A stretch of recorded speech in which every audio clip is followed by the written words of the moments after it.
ہم آپ سے گزارش کرتے ہیں کہ اس چینل کو آپ ضرور سبسکرائب کریں اور اپنے فرینڈز کے ساتھ ان ویڈیوز کو ضرور شیئر کریں تاکہ اہل بیت کا پیغام زیادہ سے زیادہ جوانوں تک پہنچ سکے۔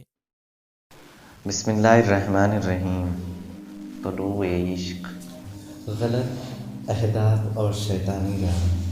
وہ لوگ جو کسی ملک یا معاشرے میں نفوذ کرنا چاہتے ہیں تو وہ افراد اس معاشرے کی ثقافت اور تمدن کو اپنے قبضے میں لے کر اپنی تہذیب و تمدن اور ثقافت کو اس معاشرے پر تھوپ دیتے ہیں۔ ان کے من جملہ کاموں میں سے ایک کام گھرانے کی بنیادوں کو متدلدل کرنا ہے۔ جیسا کہ بہت سے ممالک میں انہوں نے یہ کام انجام دیا ہے، انہوں نے معاشرے میں اس طرح نفوذ کیا ہے کہ مرد اپنی ذمہ داریوں کی نسبت غیر ذمہ دار اور خواتین بد اخلاق ہو گئی ہیں۔ کسی بھی معاشرے میں تہذیب و تمدن کی اساس اور بنیادی عناصر کی حفاظت اور آنے والی نسلوں تک ان کی منتقلی بہترین اور اچھے گھرانوں یا خاندانوں کے وجود سے انجام پاتی ہے۔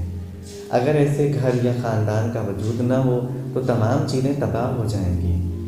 یہ جو آپ مشاہدہ کر رہے ہیں کہ اہل مغرب کی پوری کوشش ہے کہ مشرق وسطیٰ اور ایشیائی اسلامی اور دیگر ممالک میں شہوت پرستی اور برائیوں کو رواج دیں، اس کی کیا وجہ ہے؟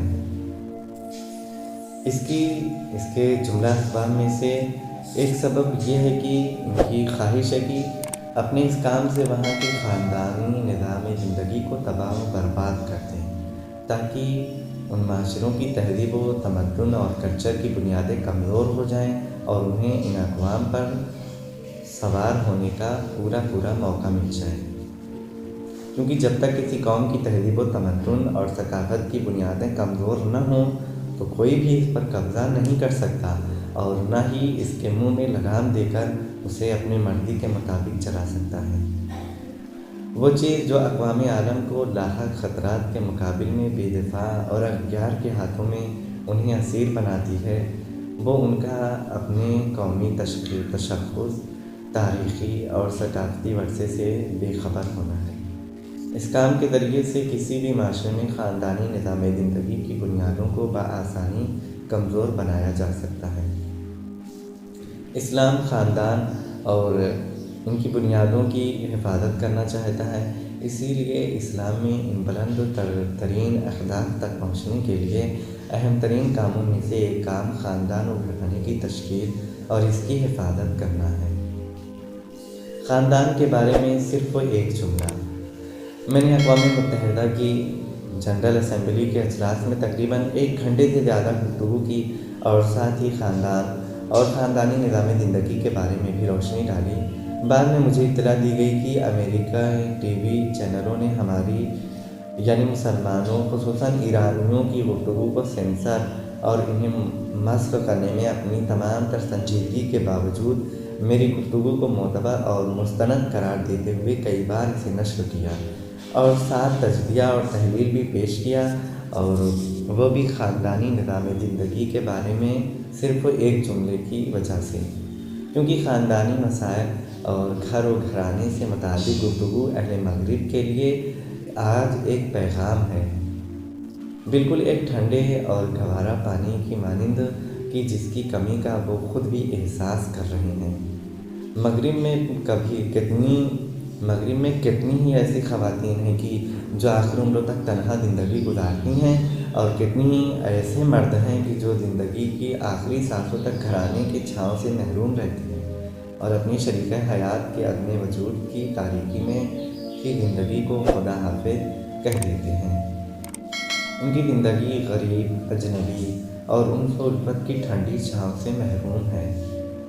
کتنے ہی ایسے نوجوان ہیں کہ جو گھرانے کی پرمحبت فضا سے محروم ہونے کی وجہ سے آوارہ ہیں، یا ان کے معاشرے میں خاندانی نظام زندگی کا کوئی وجود نہیں ہے، یا اگر ہے تو وہ نہ ہونے کے برابر ہے۔ طلوع عشق۔ چوتھی بات، ایک دوسرے کی نسبت میاں بیوی کے حقوق۔ دریچے۔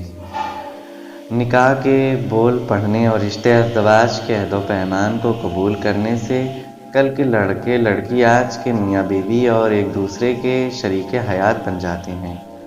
یوں گھروں میں ایک گھر اور معاشرے میں ایک نئی اکائی کا اضافہ ہوتا ہے، اگرچہ کہ حکیم و دانا خالق کی نگاہ میں مرد و عورت دو انسانی گوہر، دو ایک جیسی آسمانی روح اور ایک دوسرے کے مثل و نظیر ہیں، جبکہ انسانی حقیقت کے لحاظ سے ایک دوسرے کی نسبت ہر ایک کی ذمہ داری برابر ہے۔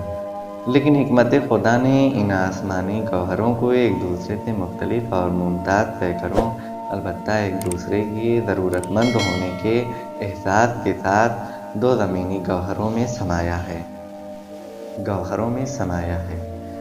یہ رشتہ ازدواج وہی عظیم قانون، ہر لحاظ سے مکمل اور جامع سنت، بہترین رسم زندگی اور وہ خوبصورتی و زیبائی ہے کہ جو اس جہان پر حاکم ہے۔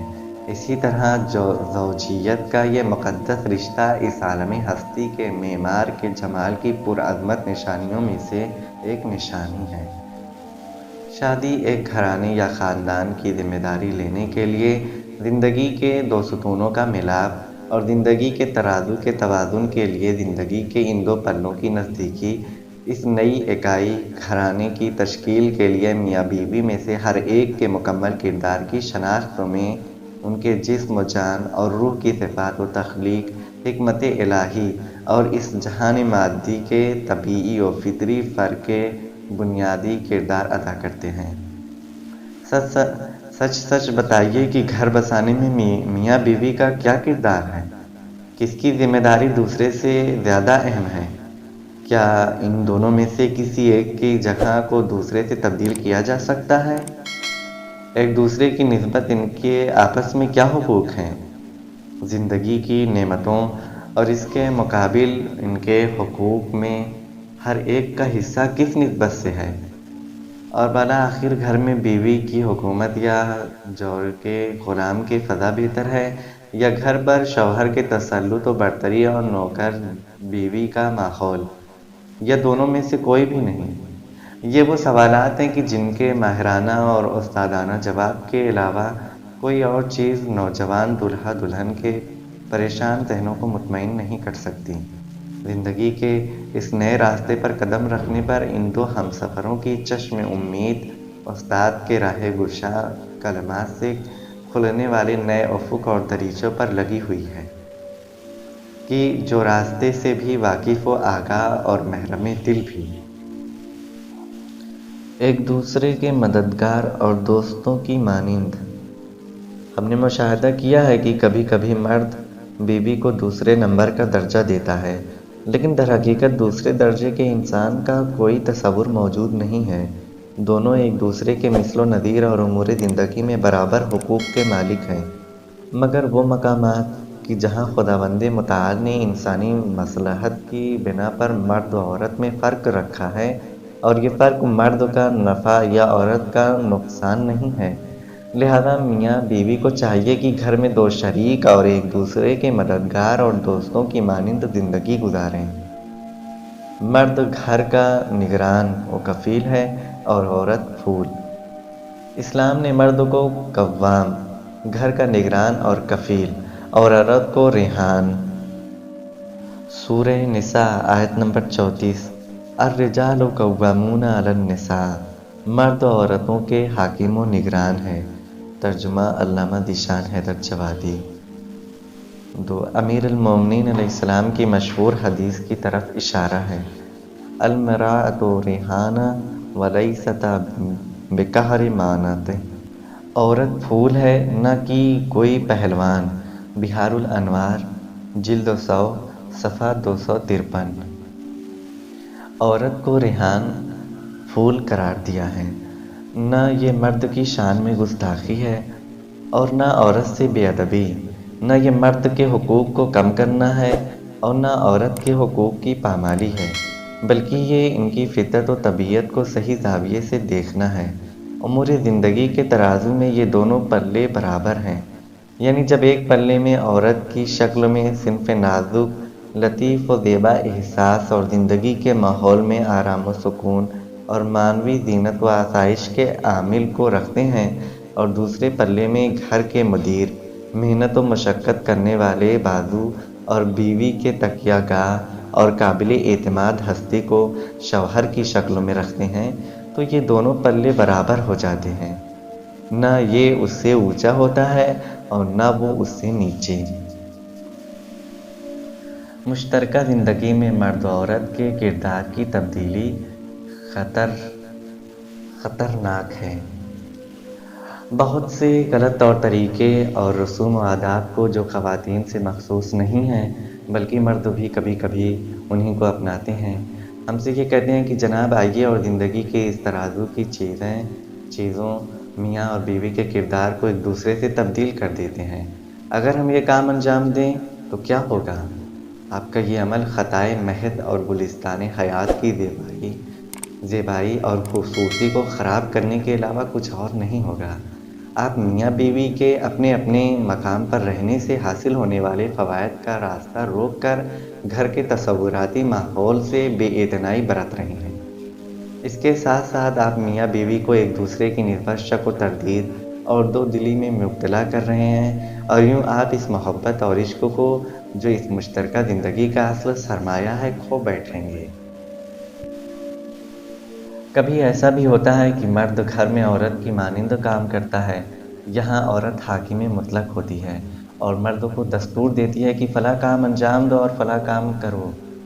مرد بھی دست بستہ جوروں کا غلام بن جاتا ہے، لہذا ایسا مرد ہرگز اپنی بیوی کی تکیہ گاہ نہیں بن سکتا، حالانکہ بیوی ایک مضبوط پناہ گاہ کو پسند کرتی ہے۔ کبھی یہ بھی ہوتا ہے کہ مرد کی طرف سے کچھ چیزیں عورت پر زبردستی تھوپی جاتی ہیں۔ فرض کریں کہ گھر کی تمام خریداری، کام کاج، دیگر تمام مسائل کو نمٹانا اور تمام تقاضا مند افراد کو جواب دینا عورت کی ذمہ داری ہے۔ آخر کیوں؟ کیونکہ شوہر یہ کہتا ہے کہ میں نوکری کرتا ہوں، تھک جاتا ہوں اور میرے پاس وقت نہیں ہے، گویا وہ وقت نہ ہونے کے ڈنڈے سے گھر کو چلاتا ہے اور کہتا ہے کہ میں باہر کام کے لیے جاؤں گا اور گھر کے سارے کام بیوی انجام دے گی، یعنی تمام خشک، غیر دلچسپ اور بھاری بھرکم کام عورت کے لیے۔ البتہ ممکن ہے کہ مرد اس طرح چندوں روز کے لیے عورت کو سرگرم رکھے، لیکن حقیقت میں یہ کام اس کی طبیعت و مزاج سے میل نہیں کھاتے۔ بیوی پھول ہے، نہ کہ آپ کی نوکرانی اور ملازمہ۔ روایت میں آیا ہے کہ المراۃ ریحانہ، عورت پھول ہے۔ اب آپ خود ملاحظہ کیجئے کہ اگر کوئی مرد کسی نرم و نازک پھول سے غیر انسانی سلوک روا رکھے، اس سے بے اعتنائی برتے اور بیوی کے پھول ہونے کی قدر نہ کرے تو یہ مرد کتنا ظالم اور برا ہے۔ مردوں کی اپنی بیویوں سے ان کی طاقت و توانائی سے زیادہ بڑھی ہوئی بے جا توقعات، اپنی مرضی اور باتوں کو ان پر ٹھوسنا اور ان پر اپنا تسلط اور برتری جتانا، یہ سب کتنا برا ہے۔ حدیث میں وارد ہوا ہے کہ المراۃ ریحانہ ولیست بقہر مانۃ، عورت پھول ہے، غلام و نوکر نہیں۔ قہرمان یعنی زندگی کے کام کاج کرنے والی لونڈی اور نوکرانی۔ یہ عورت آپ کی ملازمہ نہیں ہے کہ جسے آپ چندوں ہزار روپے کی مہر دے کر اپنی ملازمہ بنا لیں اور اپنی زندگی کے کام اور ذمہ داریوں کو اس کے نرم و نازک دوش پر رکھ دیں اور بعد میں اس سے باز پرسو بھی کریں۔ نہیں، عورت آپ کے ہاتھ میں ایک پھول ہے، حتیٰ اگر یہ کوئی مفکر اور سیاست دان ہی کیوں نہ ہو، لیکن خاندانی زندگی میں وہ ایک پھول ہی تصور کی جائے گی۔ مرد کو ملازمت کرنی چاہیے۔ سورہ نساء کی آیت نمبر 34 میں خداوند عالم ارشاد فرماتا ہے کہ الرجال قوامون علی النساء، مرد خواتین کے نگراں اور گھر کے سرپرست ہیں اور تمام خاندانی امور ان کے ہاتھ میں ہیں، لہذا مرد کو چاہیے کہ وہ ملازمت کرے اور گھر کی معیشت اسی کے ذمے ہے۔ بیوی کتنی ہی ثروت و دولت کی مالک کیوں نہ ہو، لیکن گھر کی کفالت اس کی ذمہ داری نہیں ہے۔